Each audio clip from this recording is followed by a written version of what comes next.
So before you can give to the community, you have to do your own work. I believe very deeply in being an actualized person and fulfilling the things that you need to do in order to be able to help someone on their journey. Hey, I'm Tanya Bhattacharya, and you are listening to the Campfire Circle podcast. We are all about breaking down the boardroom table as the ultimate space of leadership, and instead replacing it with a campfire. Because that's where we share our stories. That's where we build warm community, and that is where there is always room. I'm building an impactful business in public through thought leadership, and I'm taking you behind the scenes all along the way.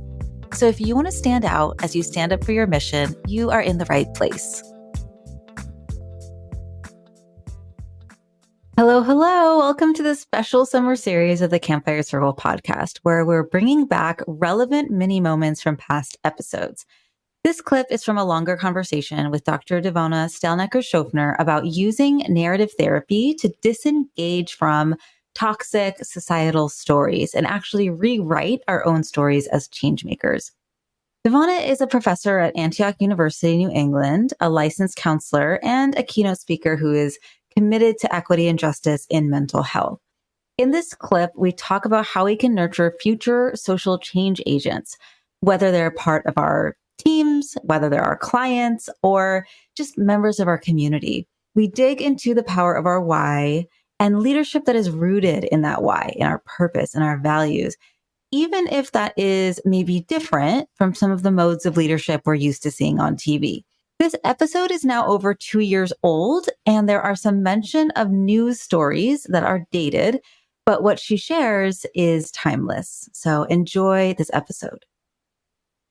I know it kind of sounds cheesy, but counseling for me feels as natural as breathing. It feels like an extension of who I am as a person. I am empathic. I am compassionate and caring and nurturing and supportive. And all of those things are necessary skills in counseling. So it just felt organically me. And that's how I ended up as a counselor. I had considered psychiatry because I was a double major, psychology and biology. And then I realized psychiatrists don't do the fun stuff like the counseling. They prescribe medications and they're all about diagnostic work and assessments. And I wanted to be in the trenches. I wanted to work with people and help them through their difficult and dark moments and come out on the other side of that because I did it. And so I wanted to be able to help other people to do the exact same thing. That's amazing. I think the most successful fill in the blank counselors, entrepreneurs, whatever the title is, the most successful ones, I think, have that lived experience and have gone through the journey and have gotten to the other side because they have the wisdom, right? They have the lived experience. They have the everything to be able to pass on to the people that they're helping. And what a great sign that you were able to finally feel like you were most yourself. I think that's a huge sign that we're in the right role at the right time.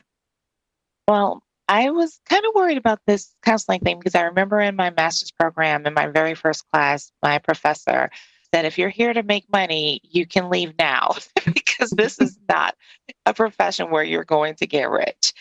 And I thought there are other ways to be fulfilled and to be enriched. And I remember my mom saying that do what you love and the money will come. And so far, I'm living okay. I mean, I'm not like balling out of control, but I'm comfortable. And I bet your heart is fulfilled every single day you wake up, which is amazing. Yeah. Yeah. Every day I know that I'm living my purpose. And how many people can say that? How many people can say that? That's it. That's it. So kind of related. So in your three roles, right? You're a counselor, you're a clinical supervisor, you're a professor, you're also a speaker. So in all these four roles, I think you have a really unique opportunity to nurture people who have that lived experience in that fill in the blank issue, mental health, systemic racism, all the intersectional isms. And so you have that opportunity to nurture them into a change maker like you, who's actively doing something to fix that big problem that they went through. And that's a beautiful thing because then that next cohort of human beings are able to hopefully have a different experience. They don't have to, they maybe have more services, they have more care available, or they just don't have to go through that same experience. So let me stop my ramble and just long question short. How do you best nurture up future social change agents? Wow, that's a great question. And I think one of the things that I would probably want to say or focus on is really helping them to develop a level of social consciousness. And part of that is helping them to really think about their own work. What have they done? So before you can give to the community, you have to do your own work. I believe very deeply in being an actualized person and fulfilling the things that you need to do in order to be able to help someone on their journey. So I think part of what I would do is encourage anyone to do their work around social justice and activism and advocacy. And then what does that look like for them? So that could be going to different lectures, could be listening to podcasts, it could be reading books, it could be attending workshops and seminars. It's really very open ended, all the things that you can do. I think the point is that you're searching for knowledge, you're searching for awareness, and you're searching for your purpose. And so, one of the other things I tell my students is really to kind of think about the 5 W's. And that's really simple. So, who am I and who are you wanting to become? And why do you, I'm not, well, I jumped ahead. So, who am I wanting to become as an advocate? I think that's a better way of phrasing it. And then the what would be, what is your purpose? What is leading you or driving you to do this work? And then when will you begin the work? So give yourself a time frame. Be able to do some of your own reflection and your own growth. And then how will that be channeled into activism and advocacy? And then where do you need to start? So, do you need to start with yourself? Do you need to start with your clients? Do you need to start with your family? Do you need to start in your community? So, where does the work need to happen? And then, lastly, and I think the most salient question is why is this work important to you? Sometimes I've come across people who haven't figured out not necessarily who they are, but why they are. I guess I know that doesn't sound very grammatically correct, but why they are the person they are and who are they wanting to be, and finding a way to live your truth and live authentically. I think that's probably one of the most challenging aspects of being a human. If you can answer that question, I think that will help guide you as you start to do the work for other people through advocacy and activism. Yes. There's so much I want to unpack there. Before I can get into the questions, something that came up for me is this quote that my friend Jessica turned me on to and I love. And it's a Bell Hooks quote. I love bell hooks. Yes. Yes. And the quote, I'm paraphrasing, but it's something like the most important type of activism is our mental health. Because if you feel like you can't change anything about your reality, how are you going to change the world? And it goes on, but the part of the quote I love the most is if you're fucked up and lead the revolution, you're going to have a pretty fucked up revolution. And who could say it more eloquently than bell hooks? That's perfect because it really is like the blind leading the blind. If you have no sense of purpose, if you have no direction, if you have no focus, no goal, no drive, whatever, then you have no real meaningful contribution. And that's why you have to do your work in order to tap into those things that are essentials you to do the work and to keep you focused and grounded because this work is hard. It's challenging. There are lots of disappointments. There are lots of frustrations and setbacks. Think about just recently with the Kyle Rittenhouse verdict and how that was a setback. And then fast forward a week and we have the McMichaels and their accomplice, co-conspirator, I forget his name right now, but they had guilty verdicts in the death of Ahmaud Arbery.